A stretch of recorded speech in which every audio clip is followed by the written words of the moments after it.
because when God makes a promise, he keeps it. Hey guys, and welcome to my channel. So today we're going to be talking about rain, flood, and rainbows and dreams. So if you're interested, then stay tuned.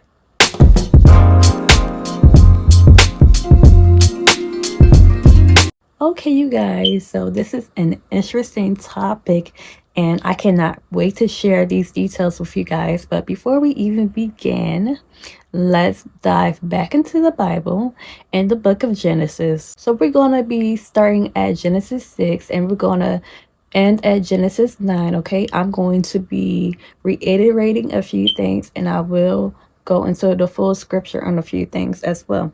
So if we start from the beginning in the 6th chapter, God was just so tired of all these sin on earth. So it talks about how the men and women were multiplying on earth. And if you read between the lines, it talks a little bit about how sin was being brought forth and it was just becoming a lot. And God, even God being God, even he himself had got tired of all of the sin. And it's just interesting that his feelings had got involved, that God, he felt sorry for even creating mankind. He felt that he shouldn't have even made mankind because of all the sin that had started to take place. He felt ashamed, humiliated, and he just did not like the sin that was on earth. I don't know if I could say he could not believe it. He could not believe it that this sin was taking place. So from then, he decided to wipe mankind and creatures and livestock from off of the earth, from off the map, okay? As we like to say, he decided to wipe everything off the map, every living being from off the map. However, during this time of God deciding to make this decision, he saw favor with Noah. So Noah was a blameless man. So he was someone that was doing good, trying to live right. He was a good person during this time. He was blameless, okay? So we have people in the Bible that are considered to be this way. We have Noah that's considered blameless. We have Job that is considered just and upright. And we have David that was considered a man after God's own heart. So we have all these people that are great and that has a great heart that God loved and he saw favor with. Okay, of course, they're not perfect because they're in the flesh, they're in human being flesh. And only Jesus was perfect that was in human being flesh, but they were somewhat close to it. Okay, just think about it, just and blameless, that's pretty close to being perfect. Okay, so there are exceptions to the rules for certain things and certain people. So we see that right here. Somebody says, oh no, there's no exceptions. Bring them back to this, okay, sis or brother. Bring them back to this Genesis 6. There are exceptions to the rules. God saw favor with Noah because of that, because he was blameless, okay? God had no reason to take him out. So God decided to use Noah because of this. So Noah was able to save himself, his family, and even some livestock.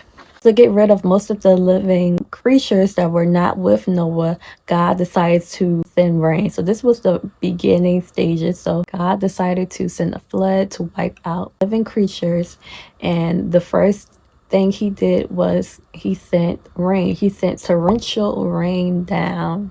So torrential rain is just basically very heavy rain. So it was raining so heavily out in the earth that it began to flood quickly, and it was a mighty flood. Okay, so it began to rain, and I'm gonna go back to this after I'm done talking about this. We're gonna go back so we can understand what these things can mean as symbols. So yeah, he sent down torrential rain and eventually it began to be a flood, and this wiped out all living creatures except for Noah and the ones that God had Noah to use, his family, and also the pairs of livestock, live animals. Once the water from the flood had began to evaporate from out of the earth, God spoke to Noah and told him to take him and everybody that was with him and leave and go back out on the earth and be fruitful and multiply and do this throughout the earth. He told them to do this so that there'll be a new mankind and new animals. There'll be a new thing in the earth, okay? So that same sin that was there is no longer there. And now I'm going to read Genesis 8 and 20, okay, to talk about what happened after that. Noah was obviously obedient. Ever since God spoke to Noah, Noah was obedient. So keep that in mind, okay? It takes obedience for great things to happen. Genesis 8 and 20. It says, Then Noah built an altar to the Lord, and there he sacrificed as burnt offerings the animals and birds that had been approved for that purpose. And the Lord was pleased with the aroma of the sacrifice and said to himself, I will never again curse the ground because of the human race, even though everything they think or imagine is bent toward evil from childhood. So God decided, because of this, because of Noah's faithfulness and also because of his sacrifice, it pleased the Lord. Remember, in the beginning, Abel also pleased the Lord with his sacrifice. So a sacrifice is always good to bring upon the Lord. You could sacrifice many things nowadays. We don't sacrifice like they did back in the day, but we could sacrifice eating certain things or watching certain things on TV, gossip, sin, all of those things we can sacrifice, and it's good smelling, it's good and pleasing to the Lord. Yeah, so since God saw this and he approved and he was pleased by this, God decided to not curse the earth anymore and not wipe out the entire mankind and living creatures. So he never ever will take out every human being and every animal and living creature again because of this. And Noah, he is the reason for this, for his faithfulness. We do not worship him or anything like that, but we must salute Noah for this, okay? It's something great, just like we salute all the other great figures in the Bible like David. Noah is somebody that's honorable as well. So keep that in mind. And also, if we go to Genesis 9, and it talks about the covenant that God, the Lord, then made with Noah because of this. And the covenant was just like what I said, he decided to never curse the earth again. But also, the Lord decided to form a rainbow in the clouds as a symbol that he will never ever curse the ground again. I'll leave the clip in there of me reading the full scripture. Chapter 9. God confirms his covenant. Then God blessed Noah and his sons, and told them, Be fruitful and multiply. Fill the earth, all the animals of the earth, all the birds of the sky, all the small animals that scurry along the ground, and all the fish in the sea will look on you with fear and terror. I have placed them in your power. I have given them to you for food, just as I have given you grain and vegetables. But you must never eat any meat that still has the lifeblood in it. And I will require the blood of anyone who takes another person's life. If a wild animal kills a person, it must die. And anyone who murders a fellow human must die. If anyone takes a human life, that person's life will also be taken by human hands. For God made human beings in his own image. Now be fruitful and multiply, and repopulate the earth. Then God told Noah and his sons, I hereby confirm my covenant with you and your descendants, and with all the animals that were on the boat with you, the birds, the livestock, and all the wild animals, every living creature on earth. Yes, I am confirming my covenant with you. Never again will floodwaters kill all living creatures. Never again will a flood destroy the earth. Then God said, I am giving you a sign of my covenant with you and with all living creatures for all generations to come. I have placed my rainbow in the clouds. It is the sign of my covenant with you and with all the earth. When I send clouds over the earth, the rainbow will appear in the clouds, and I will remember my covenant with you and with all living creatures. Never again will the floodwaters destroy all life. When I see the rainbow in the clouds, I will remember the eternal covenant between God and every living creature on earth. Then God said to Noah, Yes, this rainbow is the sign of the covenant I am confirming with all the creatures on earth. Noah's sons.